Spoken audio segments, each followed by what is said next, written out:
And there they go. The 4 core stage RS-25 engines gimbaling around, testing the ability to steer the rocket into space. They will operate at 109% performance. Each RS-25 throwing down 500,000 pounds of thrust. All 4, 2 million pounds. All together with the boosters, 8.8 million pounds of thrust. GLS scope for upper stage to internal power. Now the upper stage has gone to internal power. So power is removed from the rocket's upper stage, the ICPS, and it's been switched to battery power. The same milestone is coming up for the core stage at T-minus 1 minute and 30 seconds.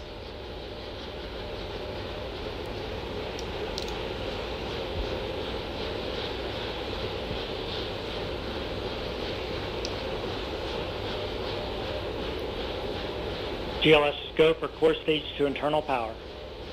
The rocket's core stage, which houses the 3 flight computers, is now on battery power. So there is no more hold time available because there's no more margin on the batteries. So if we have a hold, we'd have to recycle back to T-minus 10 minutes and recharge those batteries. The count continues. A note now, shortly after liftoff. 1 minute. Shortly after liftoff, Mission Control Houston will take control of the rocket, and my colleague, Leah Cheshire, will take over commentary. T-minus 50 seconds and counting. Coming up at T-minus 33 seconds, the GLS will hand off control to the ALS.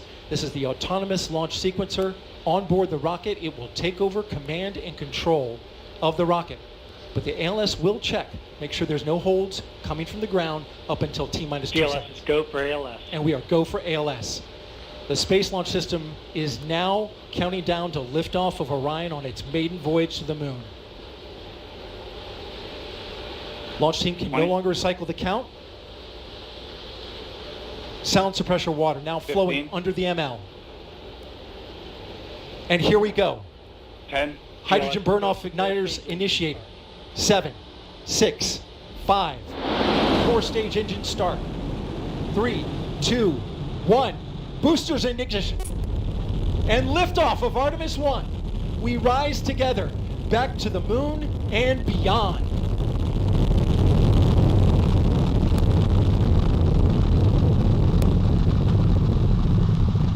All 4 RS-25 engines on the core stage and 2 solid rocket boosters now propelling the vehicle at 128 miles per hour.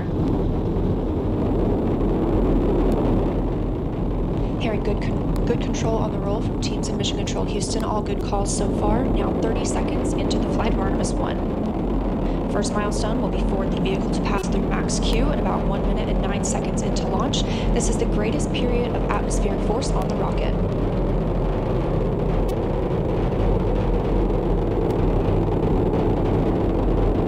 SLS now traveling 607 miles per hour.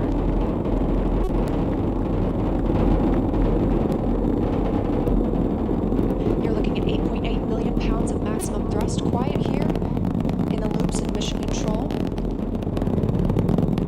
The 4 core stage engines are throttling down ahead of passing through max Q.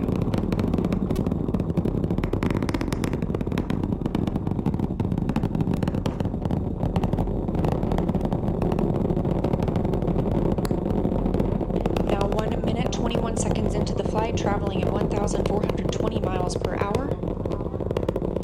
The 4 core stage engines are back at maximum thrust. The next major milestone will be for the solid rocket boosters to cut off and jettison at about 2 minutes and 11 seconds into the flight, so about 30 seconds from now. Again, quiet here in Mission Control Houston as teams continue monitoring the flight of Artemis 1. We're now 16 miles downrange from the launch pad at Kennedy Space Center, traveling over 2,800 miles per hour.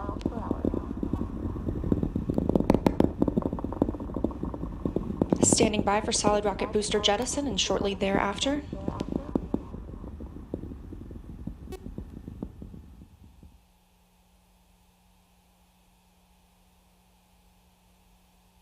Confirmation that the solid rocket boosters have separated. These 177-foot boosters Now the core stage continues to power the flight of Orion, all four RS-25 engines firing, traveling over 3,400 miles per hour, 46 miles downrange. 2 minutes and 36 seconds into the flight. Hearing nominal calls here in Mission Control Houston. We've still got 4 good engines on the core stage. Next up, we'll be looking for the service module fairing to separate. This is 3 15 by 15 foot fairing panels, providing structural support, protecting the service module. Those will separate at about 3 minutes and 11 seconds into flight, and very shortly thereafter will be followed by the launch abort system separation. Just over 3 minutes into the flight of Artemis 1, now traveling over 4,060 miles per hour, 83 miles downrange. We just had confirmation that the service module fairing has separated.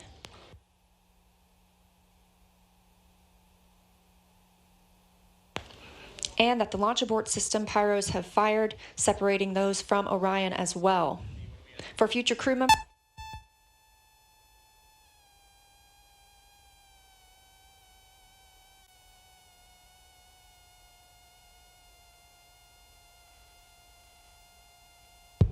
we just heard the call for 3 engine press, meaning if SLS were to lose an engine at this point in the mission, we could still achieve a nominal mission.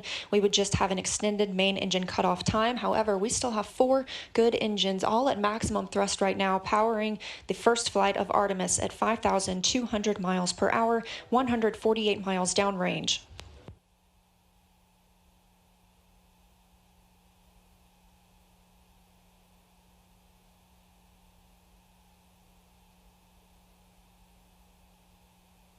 We're 4 minutes and 16 seconds into the flight of Artemis 1. So far, we've had a clean ascent.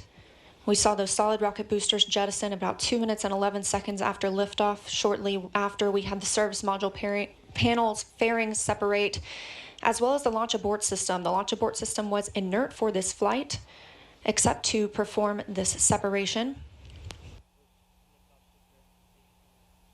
Those 4 core stage engines will continue to fire and power the flight of Artemis 1, now traveling over 6,800 miles per hour, 229 miles downrange.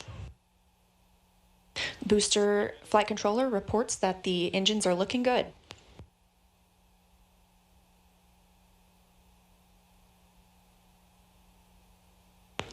Our core stage main engine cutoff time is about 8 minutes and 3 seconds. We are now 5 minutes and 11 seconds into the flight, 7,656 miles per hour.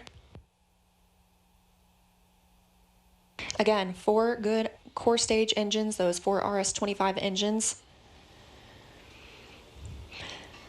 The last time those core stage engines flew, they were taking space shuttles to orbit, and now with upgraded capabilities, they're launching the future of human spaceflight.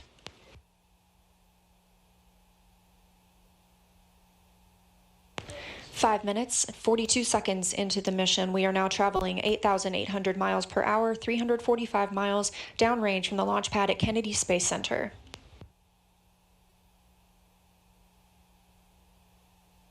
Again, we are anticipating core stage main engine cutoff at about 8 minutes and 3 seconds.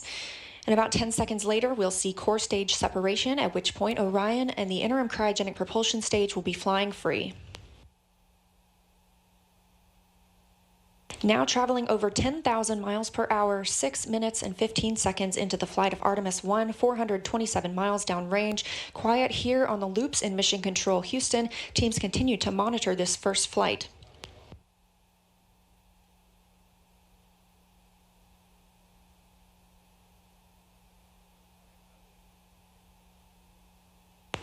About a minute and a half now until that core stage main engine cutoff time. Our 4 core stage engines continue to fire at maximum thrust.